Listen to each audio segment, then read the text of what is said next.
Hi! എല്ലാവർക്കും സുഖാണെന്ന് വിചാരിക്കുന്നു. പരീക്ഷയ്ക്ക് അടുത്തെത്തി. സെപ്റ്റംബറിലാണെന്ന് അറിഞ്ഞിരുന്നു. എല്ലാവരും പഠിക്കാനൊക്കെ തുടങ്ങിയോ? എങ്ങനെയുണ്ട്? എളുപ്പാണോ? ബുദ്ധിമുട്ടുണ്ടോ? എങ്ങനെയുണ്ട്?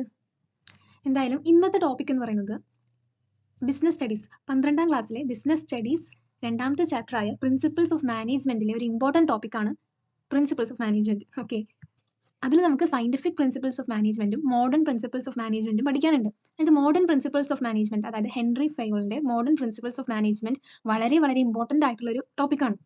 8 മാർക്കിനും അതുപോലെ തന്നെ 1 മാർക്ക്, 2 മാർക്ക്, 3 മാർക്ക് അങ്ങനെ പല രീതിയിലും ഇതിൽ നിന്ന് ചോദ്യങ്ങൾ വരാം.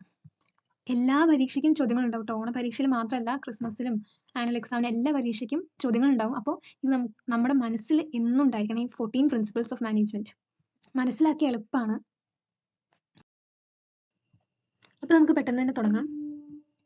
ഹെൻറി ഫയോൾ ആണ് ഫാദർ ഓഫ് മോഡേൺ അല്ലെങ്കിൽ ജനറൽ മാനേജ്മെന്റ് എന്നറിയപ്പെടുന്നത്. അദ്ദേഹത്തിന്റെ എക്സ്പീരിയൻസിലൂടെ ഒരുപാട് കാര്യങ്ങൾ മനസ്സിലാക്കിക്കൊണ്ട് മാനേജ്മെന്റിനും അതുപോലെ തന്നെ ബിസിനസ് കാര്യങ്ങൾക്കുമായി ഒരുപാട് സംഭാവനകൾ അദ്ദേഹം ചെയ്തിട്ടുണ്ട്. അതിൽ ഒന്നാണ് നമുക്ക് പഠിക്കാനുള്ള 14 പ്രിൻസിപ്പിൾസ് ഓഫ് മാനേജ്മെന്റ്. ഏതൊക്കെയാണ് 14 പ്രിൻസിപ്പിൾസ് ഓഫ് മാനേജ്മെന്റ് എന്ന് നോക്കാം. Division of work, parity between authority and responsibility, discipline, unity of command, unity of direction, subordination of individual interest to general interest, remuneration of employees, centralization and decentralization, scalar chain, order, equity, stability of personnel, initiative, esprit, D corps or union ഈ strength. ഇതൊക്കെയാണ് 14 principles of management. കേൾക്കുമ്പോൾ ചിലപ്പോൾ പേടി തോന്നാം. പേടിക്കൊന്നും വേണ്ട. നമ്മൾ ഈ പോയിന്റ്സ് ഒക്കെ പഠിച്ചിട്ട്, അതായത് മനസ്സിലാക്കി വെച്ചിട്ട് എന്താണത് പറയുന്നതെന്നും കൂടി മനസ്സിലാക്കി നമുക്ക് നമ്മുടെ സ്വന്തം വേർഡ്സിൽ എക്സാമിൽ എഴുതാം. ഓക്കെ, ഡീറ്റെയിൽ ആയിട്ട് എക്സ്പ്ലെയിൻ ചെയ്യാം. ആദ്യത്തെ division of work. Division of work എന്ന് പറയുന്നത് എന്താണെന്ന് നോക്കാട്ടോ. ഒരു ഓർഗനൈസേഷൻ അല്ലെങ്കിൽ ഒരു കമ്പനിയിൽ ഒരുപാട് എംപ്ലോയീസ് ഉണ്ടാവും. അതുപോലെ തന്നെ ഒരുപാട് ജോലികളും ചെയ്തു തീർക്കാനുണ്ടാവും. ഹെൻറി ഫയോൾ പറയുന്നത് എന്താണെന്ന് വെച്ചാൽ, ഒരു ജോലി അത് വിവിധ ഭാഗങ്ങളാക്കുക. ഒരു വലിയ ഒരു വർക്കിനെ ചെറിയ ചെറിയ ഭാഗങ്ങളാക്കി, അതായത് ഒരു ടാസ്ക്, ജോബ് അങ്ങനെ ഭാഗങ്ങളാക്കി തിരിച്ച് അത് ആർക്കാണോ നന്നായി ചെയ്യാൻ പറ്റുന്നത് അവർക്കത് അസൈൻ ചെയ്ത് കൊടുക്കുക. അപ്പോൾ എന്താണ് ബെനിഫിറ്റ്? എംപ്ലോയീസിന് ആ ഒരു ജോലിയിൽ നന്നായി സ്പെഷ്യലൈസ് ചെയ്യാൻ പറ്റും. അതായത് ഭാവിയിൽ അവർക്ക് അവരുടെ കഴിവുകൾ, സ്കിൽസ് ഒക്കെ മെച്ചപ്പെടുത്താൻ പറ്റും. അതുപോലെ തന്നെ ജോലി പെട്ടെന്ന് തീരും ചെയ്യും. ഇതാണ് ഡിവിഷൻ ഓഫ് വർക്ക് എന്ന പ്രിൻസിപ്പിൾ പറയുന്നത്. അടുത്തത് parity between authority and responsibility. അതായത് അതോറിറ്റിയും റെസ്പോൺസിബിലിറ്റിയും ഒരു ബാലൻസിൽ പോകണം എന്നാണ് പറയുന്നത്. അതോറിറ്റി എന്ന് പറയുന്നത് എന്താ? Right to give orders. അതായത് ഇങ്ങനെ ചെയ്യണം, ഇന്ന ജോലി ഇങ്ങനെ ചെയ്യണം, ഇത്ര സമയത്തിനുള്ളിൽ തീർക്കണം, അങ്ങനെ ഓരോ ഓർഡേഴ്സ് നൽകുന്നതിനെയാണ് അതോറിറ്റി എന്ന് പറയുന്നത്. അതായത് ഒരു കമ്പനിയിലെ മെയിൻ ആൾക്കാർ, മാനേജേഴ്സ്, സുപ്പീരിയേഴ്സ്, സൂപ്പർവൈസേഴ്സ്, അങ്ങനെയൊക്കെയാണ്, അവർക്കൊക്കെയാണ് അതോറിറ്റി ഉള്ളത്. ഓക്കെ. അതുപോലെ തന്നെ റെസ്പോൺസിബിലിറ്റി എന്ന് പറഞ്ഞാൽ എന്താണ്? ഉത്തരവാദിത്തമാണ്. അതായത് ഒരു അതോറിറ്റേറ്റഡ് പേഴ്സൺ, അതായത് ഒരു സൂപ്പർവൈസറോ അല്ലെങ്കിൽ മാനേജറോ നമ്മളോട് എന്തെങ്കിലും ജോലി ചെയ്തു തീർക്കാൻ പറഞ്ഞു വെച്ചാൽ നമ്മൾ ഉത്തരവാദിത്തത്തോടെ ചെയ്ത് തീർക്കണം. ഇപ്പോൾ അതോറിറ്റി ഉള്ള ഒരു പേഴ്സൺ, അതായത് ഒരു സൂപ്പർവൈസർ അതോറിറ്റി ഉള്ള പേഴ്സൺ ആണ്. അവരും സൂപ്പർവൈസറും എന്താണ്? റെസ്പോൺസിബിൾ ആണ്. എന്താ, അതായത് അവരുടെ സബോർഡിനേറ്റ്സ് നമ്മൾ ജോലി ചെയ്യുന്നുണ്ടോ എന്ന് കൃത്യമായി നോക്കേണ്ടത് അവരുടെ ഉത്തരവാദിത്തമാണ്. അതുപോലെ തന്നെ നമ്മൾ ജോലി ചെയ്യുന്നുണ്ടോ, സബോർഡിനേറ്റ് ജോലി ചെയ്യുന്നുണ്ടോ, കൃത്യമായി എങ്ങനെയാണോ പറഞ്ഞത് അതുപോലെ തന്നെ സമയത്തിനുള്ളിൽ ചെയ്ത് തീർക്കണം എന്നുള്ളത് നമ്മുടെ ഒരു ഉത്തരവാദിത്തമാണ്, നമ്മുടെ ഒരു റെസ്പോൺസിബിലിറ്റിയാണ്. ഇത് രണ്ടും തമ്മിൽ ഒരു ബാലൻസ് വേണം എന്നുള്ളതാണ് ഹെൻറി ഫയോൾ ഇതിൽ പറയുന്നത്. അടുത്തത് പറയുന്നത് ഡിസിപ്ലിൻ ആണ്. ഡിസിപ്ലിൻ എന്ന് പറഞ്ഞാൽ എന്താണ്? അതായത് ഓർഗനൈസേഷൻ അല്ലെങ്കിൽ കമ്പനിയിൽ ഒരുപാട് റൂൾസ് ആൻഡ് റെഗുലേഷൻസ് ഉണ്ടാവും. അതൊക്കെ അനുസരിച്ച് കൃത്യമായി ജോലി ചെയ്തു പോകണം എന്നാണ് ഡിസിപ്ലിൻ കൊണ്ട് പറയുന്നത്. ഡിസിപ്ലിൻ അതായത് നമ്മൾ തെറ്റ് ചെയ്താൽ അതിനുള്ള പണിഷ്മെന്റ്സ് തന്ന്, അതുപോലെ തന്നെ നന്നായിട്ട് എന്തെങ്കിലും ചെയ്താൽ അതിനുള്ള റിവാർഡ്സ് തന്ന്, അങ്ങനെ ഒരു കൃത്യമായി ഡിസിപ്ലിനോടുകൂടി നമ്മൾ ജോലി ചെയ്യണം എന്നുള്ളതാണ് ഡിസിപ്ലിൻ എന്നുകൊണ്ട് ഉദ്ദേശിക്കുന്നത്. അതായത് എങ്ങനെയാണ് സുപ്പീരിയേഴ്സിനെ ബഹുമാനിക്കേണ്ടത്, ബാക്കിയുള്ള ജോലിക്കാരോട് എങ്ങനെ പെരുമാറണം, അങ്ങനെ ഒരുപാട് റൂൾസ് ആൻഡ് റെഗുലേഷൻസ്, അതൊക്കെ നമ്മൾ ഫോളോ ചെയ്യുമ്പോൾ തന്നെ കമ്പനി അല്ലെങ്കിൽ ഓർഗനൈസേഷൻ സ്മൂത്ത് ആയിട്ട് വർക്ക് ആവും. അതാണ് ഹെൻറി ഫയോൾ ഡിസിപ്ലിൻ എന്ന പ്രിൻസിപ്പിളിലൂടെ പറയാൻ ശ്രമിച്ചിരിക്കുന്നത്. യൂണിറ്റി ഓഫ് കമാൻഡ് എന്ന പ്രിൻസിപ്പിൾ പറയുന്നത് ഒരു ഇൻഡിവിജ്വൽ എംപ്ലോയി ഒരു സുപ്പീരിയറിൽ നിന്ന് മാത്രമാണ് ഓർഡേഴ്സ് എടുക്കേണ്ടത്. അതുപോലെ തന്നെ ഒരു സുപ്പീരിയറിനോട് മാത്രമാണ് ആൻസറബിൾ ആയിരിക്കേണ്ടത്. ഒരേ സമയം 2-3 മാനേജേഴ്സിൽ നിന്നും ജോലികൾ എടുത്ത് കൺഫ്യൂഷൻ ആവേണ്ട ആവശ്യമില്ല. അവിടെ വാക്ക് തർക്കങ്ങൾ, പിന്നെ കൺഫ്യൂഷൻസ്, അങ്ങനെ പല കാര്യം, എംപ്ലോയീസിൻ്റെ സ്ട്രെസ് കൂട്ടുക, അങ്ങനെ പല കാര്യങ്ങളും നടക്കാൻ ചാൻസ് ഉണ്ട്. അതുകൊണ്ട് ഹെൻറി ഫയോൾ പറയുന്നത് എന്താണെന്ന് വെച്ചാൽ, ഒരു എംപ്ലോയി ഒരേ സമയം ഒരു സുപ്പീരിയറിനോട് മാത്രം ഓർഡേഴ്സ് എടുത്ത് അത് മാത്രം ചെയ്യാൻ ശ്രമിക്കുക എന്നുള്ളതാണ്.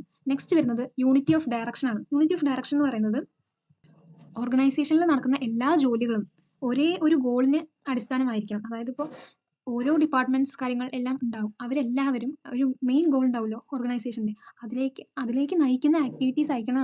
അതിന് ഒരു ഹെഡും ഒരു പ്ലാനും മാത്രമാണ് ഉണ്ടായിരിക്കേണ്ടത് എന്നാണ്. അടുത്ത് പറയുന്നത് subordination of individual interest to general interest എന്നുള്ളതാണ്.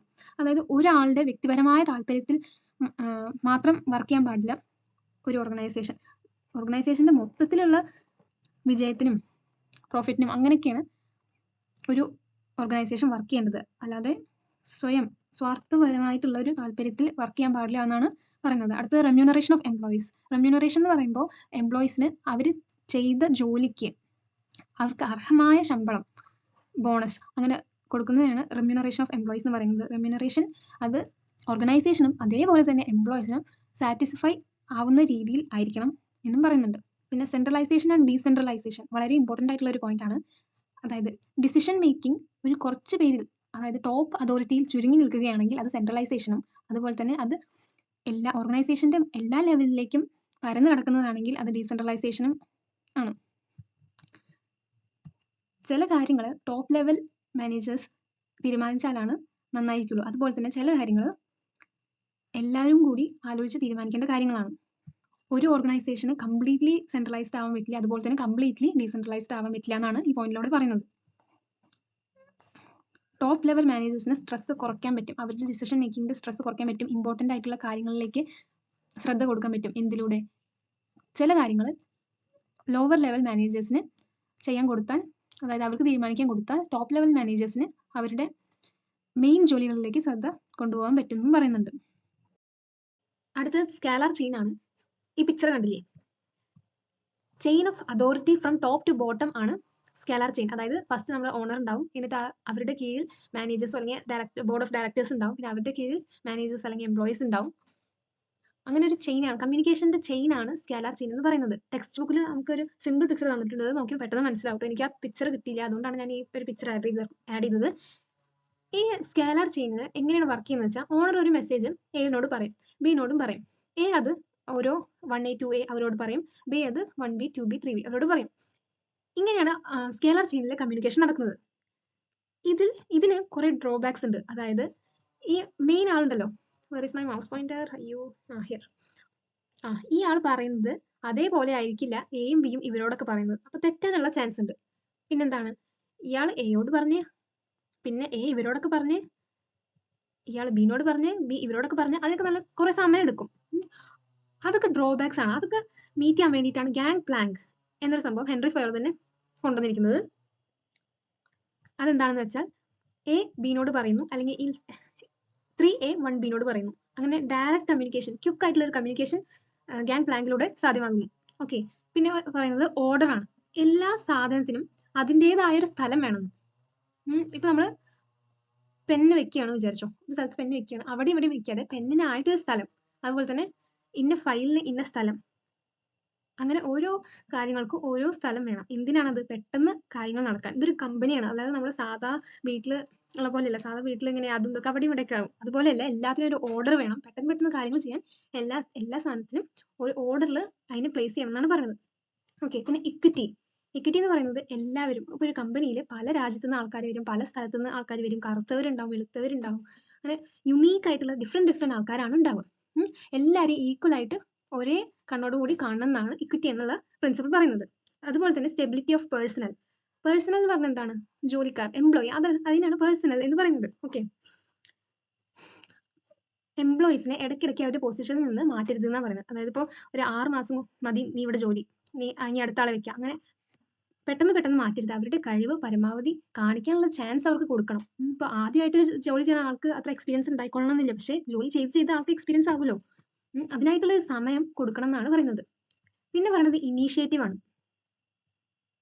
അത് പറഞ്ഞാൽ ഒരു സിറ്റുവേഷനിൽ, ഓരോ ഡിസിഷൻ മേക്കിംഗ് സിറ്റുവേഷനിലോ ഒരു പ്ലാനിങ് സിറ്റുവേഷനിലോ ഓരോ എംപ്ലോയി മുന്നോട്ട് വന്ന് അവരുടെ സജഷൻസ്, ഒപ്പീനിയൻസ് അങ്ങനെയൊക്കെ പറഞ്ഞ് മുന്നോട്ട് പോകുമല്ലോ. അതായത് ഇപ്പോൾ ഫോർ എക്സാമ്പിൾ നമ്മുടെ സ്കൂളിൽ ടീച്ചർ ഒരു സിമ്പിൾ എക്സാമ്പിൾ പറയാം. ടീച്ചർ ക്വസ്റ്റ്യൻ ചോദിക്കുകയാണ്, എല്ലാവരോടുമായിട്ട് ആണ് ചോദിക്കുന്നത്, ആർക്കാണ് പറയാൻ താല്പര്യമുള്ളത്. അപ്പോൾ നമ്മൾ എന്താ ചെയ്യുക, ഇനീഷ്യേറ്റീവ് എടുത്തിട്ട് ആദ്യം പറയുന്ന ഒരാളുണ്ടാവും ഇല്ലേ, അതിനാണ് പറയുക. പിന്നെ ഒരു ഓണം സെലിബ്രേഷൻ വരികയാണ് വിചാരിച്ചോ, ഓണം സെലിബ്രേഷന് എല്ലാം നോക്കി നടത്താൻ വേണ്ടി ഇനീഷ്യേറ്റീവ് ആരാണ് എടുക്കുന്നത് എന്ന് ചോദിക്കുമ്പോൾ ഒരാൾ നീട്ട് വരുമല്ലോ. അങ്ങനെയൊക്കെയാണ് ഇനീഷ്യേറ്റീവ്. അതിനൊക്കെയാണ് ഇനീഷ്യേറ്റീവ് എന്ന് പറയുന്നത്. മുൻകൈ എടുത്ത് ചെയ്യാൻ നിൽക്കുക. നമ്മൾ ഒരാളെ ഏൽപ്പിക്കണ മുന്നേ നമ്മൾ തന്നെ സ്വയം തീരുമാനിച്ച് സജസ്റ്റ് ചെയ്ത് പ്ലാൻ ചെയ്ത് എക്സിക്യൂട്ട് ചെയ്യണതിനെയാണ് ഇനീഷ്യേറ്റീവ് എന്ന് പറയുന്നത്. അടുത്ത പോയിന്റ് എക്സ്പെരിറ്റ് ഡി കോർപ്സ്. അത് പറഞ്ഞാൽ എന്താണ്? Union is strength. ഒരു കമ്പനിയാണ്, ഒരു ഗ്രൂപ്പായിട്ടുള്ളൊരു സിസ്റ്റത്തിലാണ് നമ്മൾ വർക്ക് ചെയ്യുന്നതെങ്കിൽ ഒരേ ഒബ്ജക്റ്റീവിന് വേണ്ടിയായിരിക്കും എല്ലാവരും വർക്ക് ചെയ്യുക, അല്ലേ?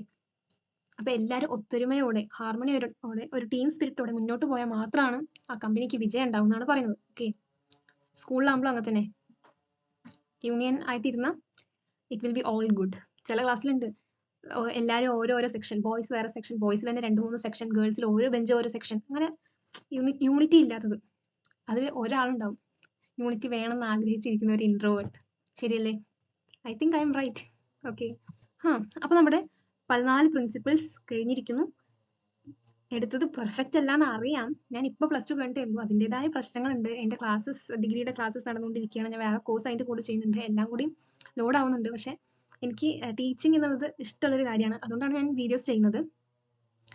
പിന്നെ ഹെൽപ്പ് ചെയ്യണമെന്ന് തോന്നി. കുറേ കുട്ടികൾ അങ്ങനെ സ്ട്രഗിൾ ചെയ്യുന്ന കാണുമ്പോൾ ഹെൽപ്പ് ചെയ്യണമെന്ന് തോന്നി. നിങ്ങളിലേക്കൊക്കെ എത്തും ഈ വീഡിയോ എന്ന് വിചാരിക്കണു. അതേ എനിക്ക് വേണ്ടുള്ളൂ. സബ്സ്ക്രൈബേഴ്സ് വേണമെന്നൊന്നും ഇല്ല. നിങ്ങൾക്ക് യൂസ്ഫുൾ ആയെങ്കിൽ സബ്സ്ക്രൈബ് ചെയ്യുക, ലൈക്ക് ചെയ്യുക, അത്രയേ ഉള്ളൂ. Okay, thank you so much for watching this video. By.